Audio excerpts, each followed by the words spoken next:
तरह से कसूरवार है।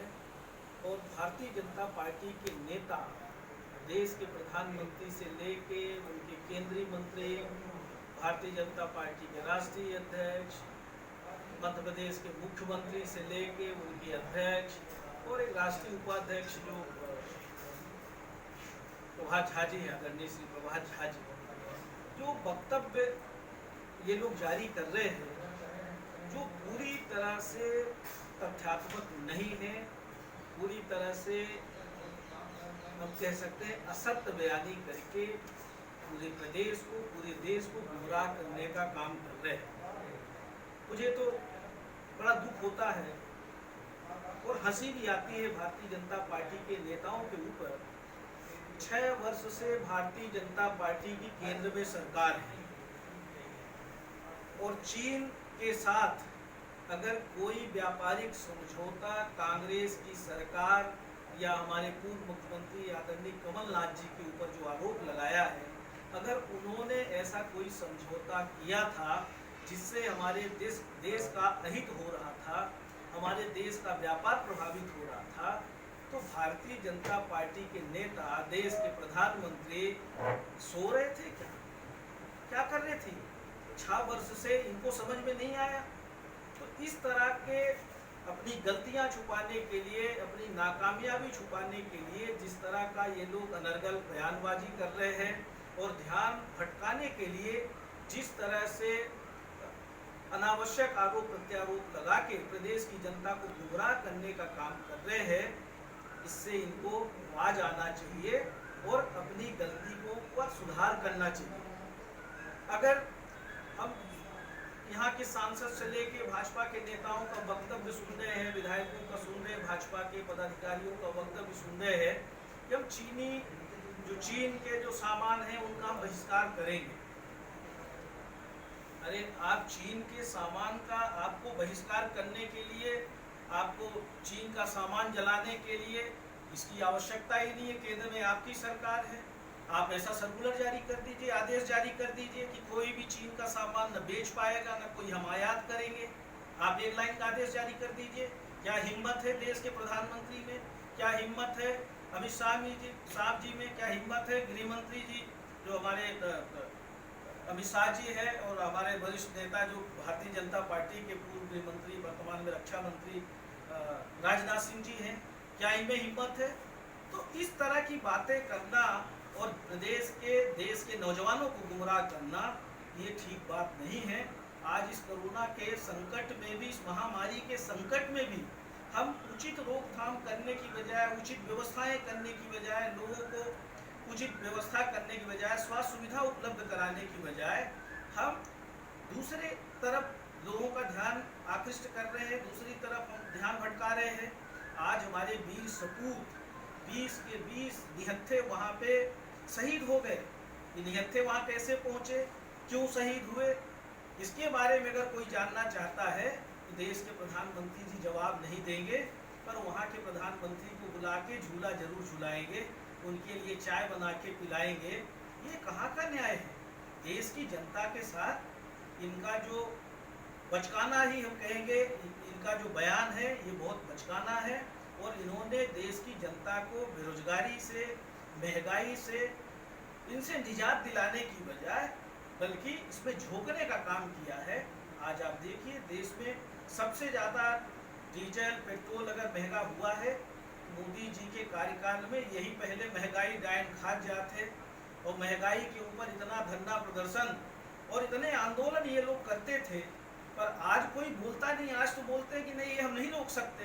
इनके बड़े महत्वपूर्ण संसदीय कार्य मंत्री हैं जयशंकर प्रसाद जी, रविशंकर प्रसाद जी, उन्होंने वक्तव्य जारी किया, देखा होगा आप सब ने कि नहीं इस पे हमारा कोई कंट्रोल नहीं है। भारत देश का अगर प्रधानमंत्री, भारत देश के मंत्री अगर इस तरह का बयान जारी करे, ये कितना हास्यास्पद है। अगर हमारे सरकार के ऊपर अगर नियंत्रण करने का अधिकार नहीं है महंगाई पे, सरकार अगर जब पूरे विश्व में सस्ता डीजल पेट्रोल बिक रहा है, सबसे सस्ता हम खरीद रहे हैं, यही हमारी यूपीए गवर्नमेंट में जब डीजल पेट्रोल थोड़ा महंगा होता था तो सबसे ज़्यादा आरोप प्रत्यारोप लगाते थे और आज सस्ता खरीद रहे हैं और सबसे ज़्यादा महंगा बेच रहे हैं। ये देश के इतिहास में इस तरह के वक्तव्य हम कह सकते हैं कि सबसे कमज़ोर और असहाय देश के प्रधानमंत्री और देश की सरकार वर्तमान में चल रही है। अभी हम 2-3 दिन पहले इनके राष्ट्रीय अध्यक्ष का बयान सुन रहे थे, मध्य प्रदेश के लोगों को संबोधित कर रहे थे। इन्होंने कहा देश के प्रधानमंत्री मोदी जी और अमित शाह जी अब विश्व को रास्ता दिखाएंगे। कौन सा रास्ता दिखाओगे भैया? पूरा आर्थिक संकट में चपेट में डाल दिया, पूरे देश में बेरोजगारी फैला दी, 2 करोड़ नौजवानों को रोजगार देने की बात कही थी आपने। जीएसटी, एफडीआई सब लागू करके कौन विदेशी कंपनियों को कौन आमंत्रित किया? सबसे ज्यादा तो मोदी जी के कार्यकाल में हुआ। और फिर इस तरह की बयानबाजी कर रहे हो कि हम विश्व को मार्गदर्शन देने के लिए हमारे ये नेता तैयार हैं। भारत देश को तो मार्गदर्शन दे नहीं पाए, हमारे नौजवानों को, यहाँ किसानों को, यहाँ के जो हमारे लघु उद्योग हैं उनको तो आप स्थापित कर नहीं पाए, उनको न्याय दे नहीं पाए। कैसी बातें अनर्गल बयानबाजी करके लोगों का ध्यान आकृष्ट करते हैं। पीछे की बात इनसे मत पूछिए। अगर हम इनसे बात पूछे कि अच्छे दिन कहाँ है स्मार्ट सिटी, कहाँ है स्मार्ट विलेज, तो उसकी बात ये नहीं करेंगे। कहाँ है डिजिटल इंडिया? तो ये सिर्फ नारे लगाते हैं और नारे लगा के फिर नया नारा ले आते हैं। आज के लिए कौन नारा दिया है? आत्मनिर्भर भारत। अरे हमारे देश के लोग पहले से आत्मनिर्भर है और हमारे लोग इतने सक्षम है, हमारे नौजवान हो, सारे लोग इनको आत्मनिर्भर तब होंगे जब सहयोग सरकार की तरफ से मिलेगा। सरकार की तरफ से कोई सहयोग तो है नहीं, सरकार किसी प्रकार की मदद तो करनी नहीं है। कभी बोलेंगे पकौड़े तलो, ये भी तो एक हुनर है। ये कौन सा आत्मनिर्भर बनाएंगे मुझे समझ में नहीं आता।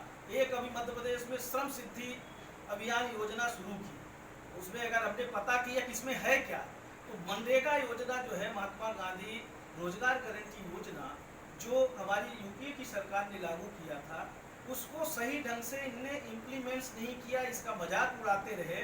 और आज कोरोना के संकट में अगर सबसे ज़्यादा महत्वपूर्ण भूमिका अदा कर रही है गाँवों में, तो महात्मा गांधी रोजगार गारंटी योजना कर रही है। उसका सिर्फ नाम श्रम सिद्धि योजना कर दिया। अरे नाम बदलने से थोड़ी होगा कि आपने अभियान नाम दे दिया। अभी इनके पास लिस्ट नहीं है कितने अकुशल श्रमिक हैं, कितने लोग इसमें जॉब कार्ड बने हैं। बोलते हैं कुशल लोगों को भी जॉब देंगे, अकुशल को तो दे नहीं पाए आप। बोलते कुशल लोगों को भी हम देंगे, कहाँ से देंगे आप? हमारे जितने भी हम कहेंगे कामगार थे, जो छोटे छोटे काम करते थे, दुकानदार थे, चाहे वो नाई की दुकान वाला हो, चाहे हाथ ठेला लगाने वाला हो, चाट पकौड़ी वाला हो, हमारे चाहे श्रमजीवी पत्रकार साथी हो, चाहे अधिवक्ता लोग हो, जिधर नज़र दौड़ाइए सारे लोग लॉकडाउन के टाइम में बेरोजगार हो गए। उनका रोजगार छिन गया, उनको जीवन यापन की मुश्किल आ रही है। पर सरकार के पास भाषण के अलावा कोई उपाय नहीं है। सिर्फ भाषण देते हैं, बड़ी बड़ी बातें करते हैं, और सच बात तो ये है कि ये कुछ करेंगे नहीं। देश की सुरक्षा के साथ भी खिलवाड़ कर रहे हैं। आज चाइना भी आंख दिखा रहा है, दूसरी तरफ नेपाल में शुरू हो गया। तो ये हो क्या रहा है हमारे देश के साथ? और क्या करेंगे? जो पुरानी बातें बीत चुकी हैं, जिनका हम कहते हैं कि हमारे चाहे स्वर्गीय इंदिरा गांधी जी रहे हों, चाहे स्वर्गीय नेहरू जी रहे हों, इन्होंने देश के लिए योगदान दिया है, देश के विकास में योगदान दिया है और देश को आगे बढ़ाने का काम किया है। अब आज उनको मीसाबंदी के नाम पे दिवस मनाते हैं। ये कौन सा, हमें समझ में नहीं आता। इतने वर्षों में नहीं बनाए, पर आज इस संकट के दौर में जब इनको किसानों को, नौजवानों को, मजदूरों को न्याय देने की बात है, उनके लिए प्लानिंग करने की आवश्यकता है, उनको काम देने की आवश्यकता है, ऐसे समय में सिर्फ फिजूल खर्ची करते हैं, बयानबाजी करते हैं। आज सुना पुतला जला रहे सब जगह पूर्व मुख्यमंत्री कमलनाथ जी का। अरे 6 साल से, जैसा हमने पहले कहा, सो रहे थे क्या? तो ये इस तरह की बयानबाजी करने की बजाय हम ये कह सकते हैं कि हमारे नेता देश में, प्रदेश में, जब जहाँ भी हमारी सरकारें रही हैं, हमारी पार्टी हमेशा देश के हित में कार्य किए हैं, देश की जनता के लिए उनको न्याय देने के लिए काम किया है, योजनाएं बनाई हैं।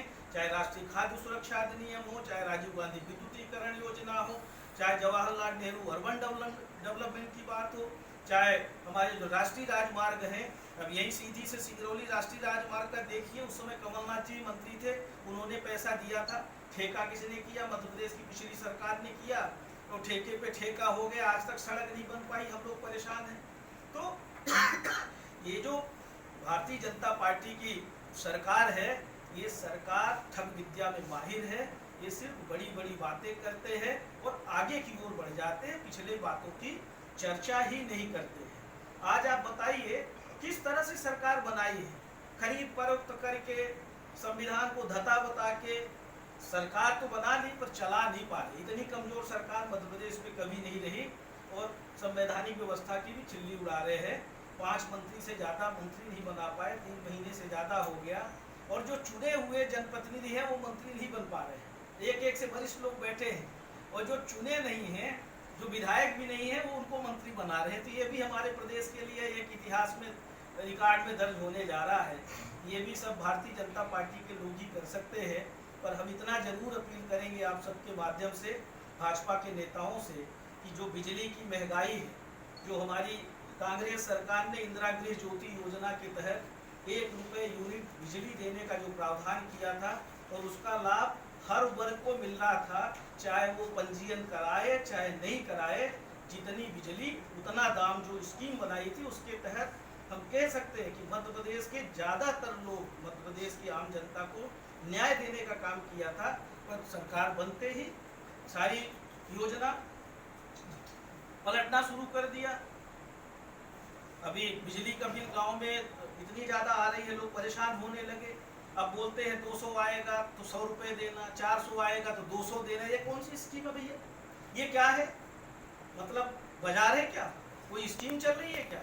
तो ये मध्य प्रदेश की सरकार, हमारी सरकार ने किसानों के लिए 10 हार्स पावर तक का बिजली का बिल आधा किया, टेम्परेरी कनेक्शन आधा शुल्क किया, बहुत सारे काम हमारी सरकार ने, किसानों पर कर्ज माफी किया, और तृतीय चरण का भी आदेश 1 जून से हम लोगों ने सरकार में रहते हुए किया था। 1 जून से तृतीय चरण का भी कर्ज माफी का कार्यक्रम शुरू करते, पर इन्होंने, इनको तो सरकार बनाने की पड़ी थी, बीमारी भी नहीं दिख रही थी, कोरोना महामारी भी इनको नाटक लग रहा था, नाटक नौटंकी, कमलनाथ जी भगवान हो गए क्या? तो इस तरह का वक्तव्य, हास्यास्पद वक्तव्य प्रदेश के मुख्यमंत्री, जिम्मेदार लोग इस तरह की बातें करें, ये हम समझते हैं कि हमारे प्रदेश के लिए ठीक नहीं है। आज किसान खाद बीज, इनको बीज नहीं मिल पा रही है, आज बीज का वितरण नहीं हुआ। यही हम कह सकते हैं, जो मुख्यमंत्री जी शिवराज सिंह जी चौहान कहते हैं, इस बार सबसे ज़्यादा बम्पर उपज हुई और हमने ज़्यादा खरीदी की। ये अगर बम्पर उपज हुई है तो कांग्रेस की सरकार थी, और किसानों के हित पे समय समय पे निर्णय लिया, समय पे उनको बिजली मिली, समय पे उनको पानी मिला, समय पे उनको खाद बीज मिली, उनकी देख रेख हुई, कर्ज माफी हुई, किसान खुशहाल था, उसने अच्छे मन लगा के खेती की, इसलिए उपज अच्छी हुई है। पर सच बात तो ये है कि आपने समय पे खरीदी नहीं की, बहुत सारा हमारे किसानों का गेहूँ सड़ गया। बहुत एक किसान तो अगर मालवा में लाइन में लगे 5-7 दिन तक लाइन में लगा रहा अपनी बेचने के लिए, खत्म हो गया। ऐसे बहुत सारे किसान परेशान होते रहे। तो सरकार पूरी तरह से मध्य प्रदेश की, जहाँ बिन मालिक की फौज है, कोई मंत्री नहीं है, जब विभागों का मालिक नहीं हो, मंत्री नहीं हो, तो वो सरकार कैसे चलेगी? लूट